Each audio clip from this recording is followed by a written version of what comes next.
la fraude à l'assurance maladie. 2 centres de santé dentaire et ophtalmo de Trappes et du Blanc-Ménil ont été déconventionnés par la sécurité sociale en cause des pratiques frauduleuses pour près d'1,5 million d'euros de fraude, fausse facturation, actes fictifs, etc., etc. Félix Mathieu, la fraude représente un enjeu financier énorme pour l'assurance maladie. Oui, et contrairement à une idée reçue, dans les 2 tiers des cas, ce sont les professionnels de santé qui sont en cause et non pas les particuliers.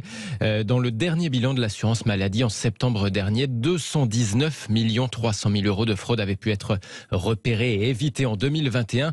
Alors ce n'est évidemment que la partie émergée de l'iceberg. La CNAM espère monter à 500 millions par an de fraude évitée.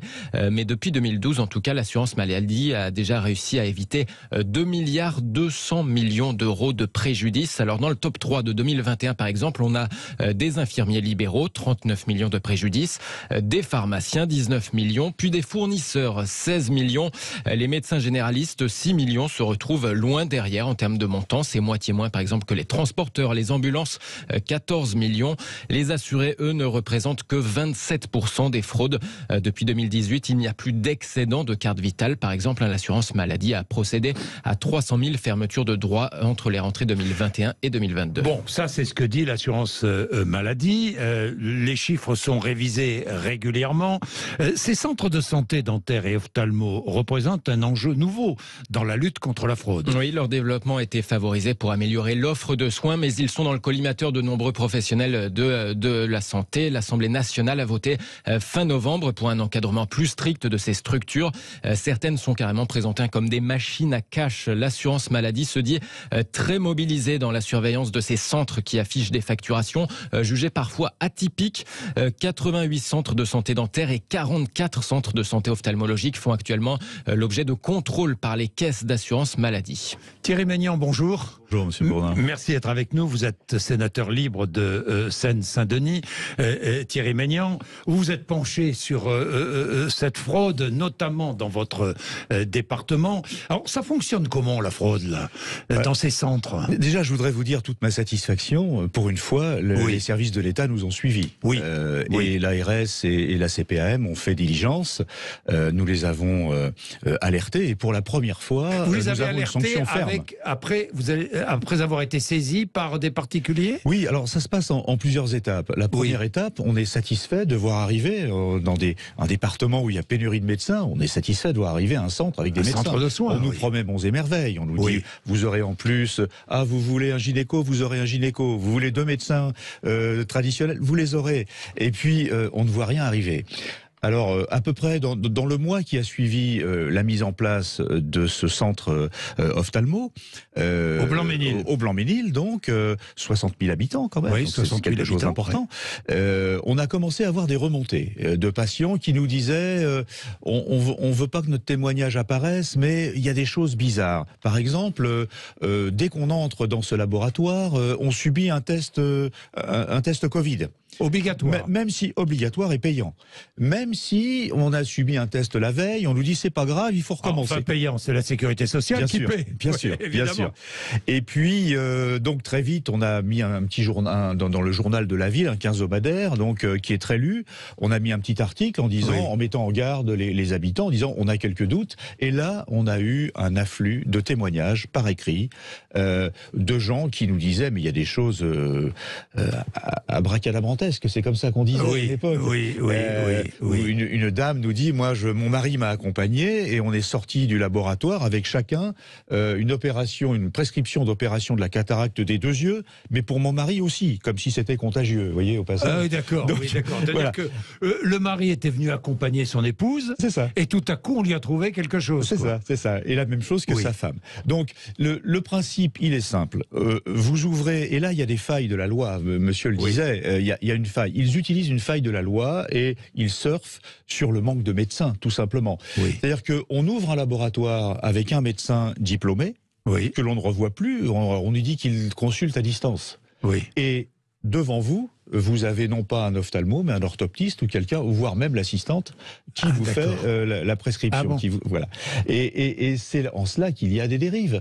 On a quand même, parce qu'on parle de la santé des gens, là, c'est pas les yeux. Mais ce centre de soins du Blanc-Ménil employait combien de personnes? Oh, une dizaine de personnes.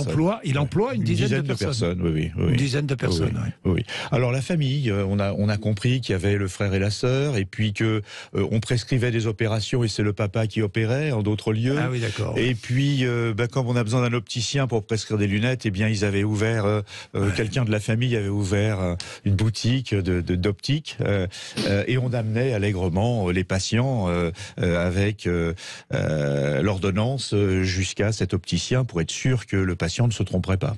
Bon, à Trappes, c'était un centre dentaire, je crois. C'est un centre dentaire. Donc ces deux centres n'ont pas été fermés, ils ont été déconventionnés. C'est ça. Ça veut dire que les patients peuvent toujours y aller s'ils ont envie d'y aller, mais ils vont payer. Ils ne seront pas remboursés. Ils ne seront pas remboursés. Mais donc il n'y aura personne. C'est important parce que bien sûr. Bon nombre des patients sont à la CMU. Donc ce sont des gens vulnérables qui ne parlent pas toujours d'ailleurs la langue, qui ne comprennent pas toujours la prescription, ce qu'on leur dit, et puis surtout qui ne vérifient pas parce que de toute façon ils sont remboursés à 100%. Donc ils ne vérifient pas les soins.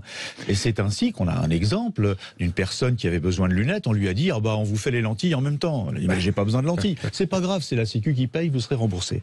C'est comme ça que ça se passait. C'est pas grave, c'est la Sécu qui paye. Ça, on entend ça tellement souvent. Évidemment, Thierry Maignan, évidemment, avec la désertification médicale, ça encourage l'installation de tels centres. Bien sûr, bien sûr. Et puis, les contrôles sont-ils suffisants? C'est la question que je pose. Est-ce que les contrôles sont suffisants? C'est un vrai sujet. Comment faire le tri entre le bon grain et l'ivraie? C'est très difficile. Encore une fois, on est tellement content de voir arriver des praticiens que... et puis le contrôle, c'est pas les élus qui peuvent faire le contrôle. Ce sont des gens, des professionnels de santé. C'est pour cela que le fait que... Alors, on a alerté l'Ordre des médecins immédiatement, on a alerté la CEPAM, on a alerté l'ARS. Je suis très heureux qu'ils aient pris une sanction ferme. Il n'y a pas d'agrément préalable de l'ARS, donné par l'ARS?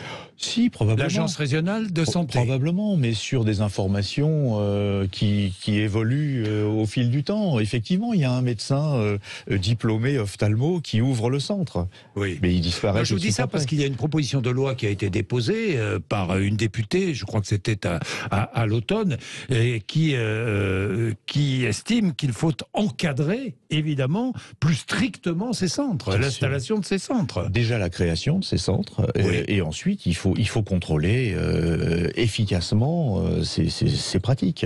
On a quand même une personne qui a perdu un œil.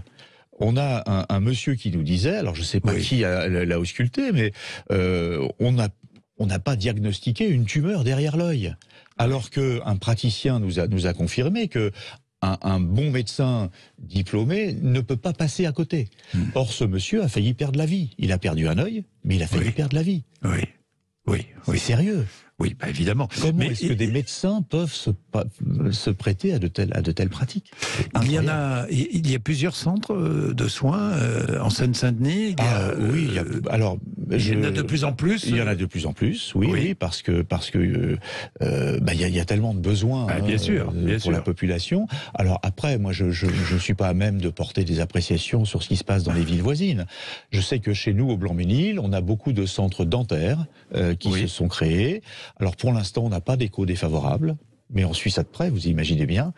Et les ophtalmos, ça correspondait à la fermeture d'un cabinet d'ophtalmo, et il y avait nécessité. J'ai même eu la pression de certains médecins. Parce qu'on a regardé d'un peu près quand on a vu ces gens arriver, on était méfiants et des médecins nous ont dit comment vous pouvez résister à la tentation d'ouvrir ce centre. On a le docteur machin qui a fermé, l'ophtalmo, il faut bien qu'un médecin, qu'un praticien reprenne les dossiers des patients. Donc on a eu un peu de pression de la part du corps médical. Et évidemment, et je vois que l'assurance maladie a engagé des missions d'inspection. Je regardais les chiffres, 88 centres de santé dentaire et 46 centres de santé ophtalmo font actuellement l'objet de contrôle. Donc c'est important. C'est important parce que c'est vrai que ces centres se sont multipliés, les escrocs sont partout. C'est ça. Les escrocs. Mais alors, ils ne sont pas poursuivis ? Là, dans le cas du Blanc-Ménil, j'espère qu'il y aura des poursuites judiciaires ou est-ce qu'il y aura est-ce que des patients ont déposé plainte ou pas? Alors, il y a une enquête en cours. Il y a une plainte en cours, ça c'est sûr, ça c'est certain. Mais les autorités aussi ont porté plainte, ont déposé une plainte. Et ce qu'il faut remarquer dans ce cas précis, c'est que pour la première fois, les sanctions sont fermes. Le déconventionnement, c'est quelque chose, c'est pas habituel. C'est la mort du centre. C'est une première. C'est la mort du centre. En plus, on les oblige à rembourser 160 000 € de remboursement indu perçu de manière indue. Donc c'est la fin de ce centre. Donc pour une fois, on a des sanctions fermes, alors qu'ils soient arrivés 6 mois après le début de l'alerte, mais c'était le temps nécessaire. Le rôle des élus, parce que les élus sont satisfaits de voir un centre de soins arriver dans leur commune. Le rôle des élus est aussi essentiel. Mais oui, mais ils ont aussi la nécessité de protéger leur population. Et donc à la moindre alerte, il faut faire remonter les informations. Donc on a un bon véhicule qui est notre journal municipal, qui est beaucoup lu. Évidemment, ça a eu un impact très fort et très vite. Leurs chiffres a baissé. Ils n'étaient pas très contents. On a eu quelques pressions pour ne rien vous cacher, mais c'est pas grave, on est solide. La pression, c'est de la bière. C'est quoi quelle sorte de pression? Des pressions sous un mauvais prétexte. Oui, ils ferment parce que on est beaucoup d'origine immigrée dans le cabinet, les médecins. Donc vous voyez, ils nous aiment pas. Faut pas céder à ça. Et puis la suite nous a donné raison. Donc au moins c'est clair. Merci Thierry Maignan, sénateur libre de Seine-Saint-Denis. La fraude à la sécurité sociale, l'assurance maladie essaie de veiller, mais c'est évident que c'est pas si facile que ça. Bien, merci. Nous allons parler de toute autre chose maintenant. D'ailleurs, vous voulez intervenir, vous avez un témoignage à apporter. Peut-être qu'il vous est arrivé d'aller dans un centre et de ne pas être accueilli comme vous le souhaitiez, d'être victime peut-être d'un début de fraude ou même d'une fraude. N'hésitez pas, 0826 300 300. Merci Thierry Maignan. Nous allons parler de toute autre chose maintenant avec Andreas Heisel, juste après la pub. Il est chercheur en politique économique à l'Institut Jacques Delors. Nous allons parler de la position allemande parce que les Allemands hésitent à livrer leurs chars Léopard à l'Ukraine. Le chancelier allemand Olaf Scholz ne livre pas de chars. Pour l'instant, il l'a répété, contredisant sa ministre écologiste des Affaires étrangères. Nous allons essayer de comprendre la position allemande. Il est 10h45, 11h moins le quart. Merci, à tout de suite.